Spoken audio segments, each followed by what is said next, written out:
సాగుతున్న ఈ పయనం ఎంతవరకో రేపు వైపు ముందడుగా లేనిపోని దుందుడుగా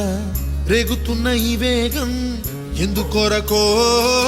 మట్టికి మబ్బుకి వేళ దూరం ఎంతంటే లెక్కలే మాయం అయిపోవా రెండిని ఒక్కటి చేసేలా తీరమేదంటే